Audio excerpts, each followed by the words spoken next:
আচার্য exclusive চ্যানেলে তোমাদের সকলকে স্বাগত জানাই। যারা দেখছো ভিডিওটি, বিশেষত তাদেরকে বলে রাখি, তোমরা যারা প্রথম থেকে জুড়ে আছো এবং দেখছো যে হিস্ট্রি থেকে আমি 2 নম্বর যে সমস্ত কোশ্চেনগুলো দিয়েছিলাম সেখান থেকে বলেছিলাম যে তোমাদের 2 নম্বরে একটা কিছু সাজেশন দেবো, সেখান থেকে অবশ্যই তোমরা কিন্তু 11টার মতো 10+ কোশ্চেন কিন্তু কমন পেয়ে যাবে। তোমরা জানো যে 11টা করতে হয়, মোট 22 নাম্বার, সেইখান থেকে তোমরা কিন্তু 10+ মানে তোমাদের 20+ নাম্বার কিন্তু উঠে যাবে, সেটা আমি বলেছিলাম। আজকে 16 তারিখ, তাই কিন্তু তোমরা অবশ্যই ভিডিওটি স্কিপ না করে সম্পূর্ণ ওয়াচ করবে। আর তারাই এর ফল বুঝতে পারবে যারা মানে প্রথম থেকে দেখছো আর এই ভিডিওটা এখনও ওয়াচ করছো। তারা বুঝতে পারবে কখন, যখন তোমরা এক্সাম হলে বসবে, হিস্ট্রি এক্সাম যখন দেবে, তখন কিন্তু এই সাজেশনটার কথা মনে পড়বে। ঠিক আছে, চলো শুরু করা যাক। আর অবশ্যই কিন্তু এই কোশ্চেনগুলো খাতায় নোট ডাউন করে নেবে আর দেখবে যে কতগুলো তোমাদের রেডি হয়ে আছে। চলো শুরু করা যাক। দেখো, ক্লাস 10 হিস্ট্রি 2 নম্বরের ফাইনাল সাজেশন, এই কোশ্চেনগুলো থেকেই কিন্তু তোমরা 10+ কোশ্চেন কমন পেয়ে যাবে। তাই অবশ্যই কিন্তু ভিডিওটা স্কিপ না করে সম্পূর্ণ ওয়াচ করবে। আর যারা আমার সঙ্গে প্রথম থেকে জুড়ে আছো তারা তো জানোই যে কোশ্চেনগুলো আমি বলেছিলাম যে আজকে 16 তারিখ, 16 তারিখেই তোমাদের কিন্তু যে সমস্ত 2 নম্বরের কোশ্চেন আসে সেগুলো থেকে আমি 25টা দেবো বলেছিলাম, কিন্তু কোশ্চেন একটু বাড়িয়েছি, 30টা করেছি। ওই 30টা কোশ্চেন থেকেই কিন্তু তোমরা পেয়ে যাবে 11টা প্লাস কিন্তু পেয়ে যাবে। চলো শুরু করা যাক, কারণ 16টা থাকে। 1 নম্বর কোশ্চেন বলছে আত্মজীবনী কিভাবে ইতিহাসের উপাদান হিসেবে ব্যবহৃত হতে পারে। এই কোশ্চেনটা খুবই গুরুত্বপূর্ণ, আশা রাখা যায় এটা আসবে।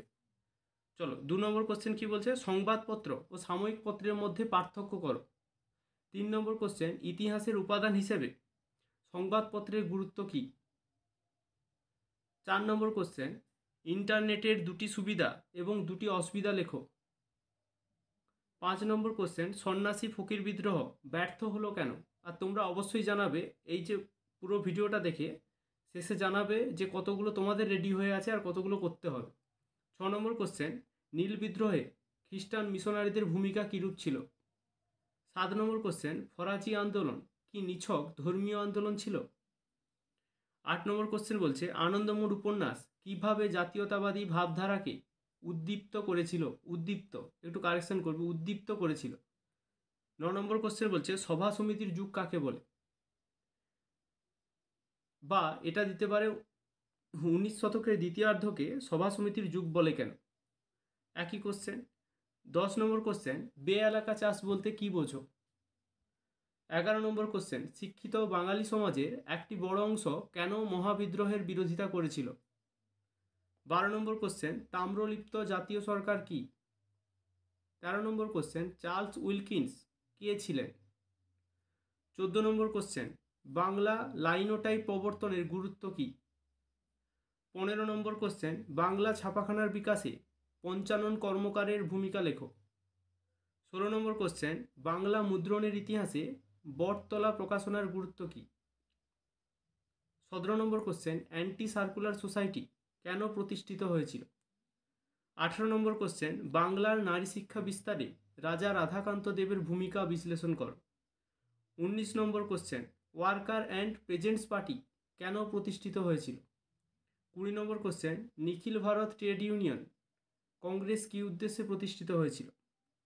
21 নম্বর কোশ্চেন, লর্ড হার্ডিঞ্জের শিক্ষা বিষয়ক নির্দেশনামা গুরুত্বপূর্ণ কেন। 22 নম্বর কোশ্চেন বলছে হালি প্রথা কী। 23 নম্বর কোশ্চেন, ভারত মাতা চিত্রটি কেন গুরুত্বপূর্ণ এবং এর বৈশিষ্ট্য লেখো। 24 নম্বর কোশ্চেন, 1905 খ্রিস্টাব্দের 16ই অক্টোবর বাংলার নারী সমাজ কেন অরন্ধন পালন করে। 25 নম্বর কোশ্চেন, দলিত কাদের বলা হয়। 26 নম্বর কোশ্চেন, আমি 25টা দেবো তোমাদের বলেছিলাম, দেখলাম 25টা দিলে ওইখান থেকে কিন্তু দুটো মতো বাদ পড়লেও পড়তে পারে, তাই কিন্তু আমি 30টা করিয়েছি।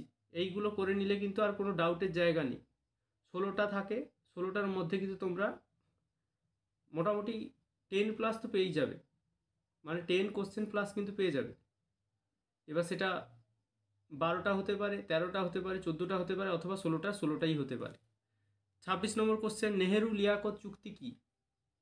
27 নম্বর কোশ্চেন, দার কমিশন কেন গঠিত হয়েছিল। 28 নম্বর কোশ্চেন, পত্তি সিরামালু কে ছিলেন।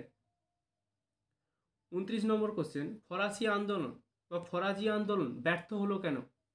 30 নম্বর কোশ্চেন, মধুসূদন গুপ্ত স্মরণীয় কেন অথবা মাতঙ্গিনী হাজরা স্মরণীয় কেন? দুটোর মধ্যে দুটোই করবে, একটা আসবে। 31 নম্বর কোশ্চেন, আর একটা, এটা কিন্তু করে রাখবে, এটা নতুন একটা দেখছি কোশ্চেন, ভারতের কমিউনিস্ট পার্টিকে দ্বিজ বলা হয় কেন? এই কোশ্চেনটা কিন্তু এখনো আসেনি, তাই এলেও আসতে পারে, তাই এটা কিন্তু করে রাখবে। আগেই বলেছি, যারা ফুল ভিডিওটি ওয়াচ করলে আর যারা কোশ্চেনগুলো নোট ডাউন করলে তারাই কিন্তু বুঝতে পারবে, যখন এক্সাম হলে যাবে 2 নম্বরের কোশ্চেনটা যখন হাতে পাবে তখন কিন্তু বুঝতে পারবে এই কোশ্চেনগুলোর গুরুত্বটা কতটা, আর এই কোশ্চেনগুলো থেকেই কিন্তু তোমরা কমন পেয়ে যাবে। তো এবার কমেন্টে জানাও কোশ্চেনগুলো পেয়ে কেমন লাগলো, আর দ্বিতীয়ত ভূগোল থেকে বা জিওগ্রাফি থেকে তোমরা এই ধরনের ভিডিও পেতে চাও কি না। যদি পেতে চাও অবশ্যই কিন্তু কমেন্টে জানিও, তাহলে আমি একটা সাজেশন তৈরি করে এইভাবেই দিয়ে দেবো। Thank you. আজকে এই পর্যন্ত, খুব ভালো করে মন দিয়ে পড়াশোনা করো, আর যারা আমার সঙ্গে জুড়ে আছো প্রথম থেকেই তারা কিন্তু এর বেনিফিটটা এক্সাম হলে পেয়ে যাবে। চলো আজকে এই পর্যন্ত থাকলো, মন দিয়ে ভালো করে পড়াশোনা করো।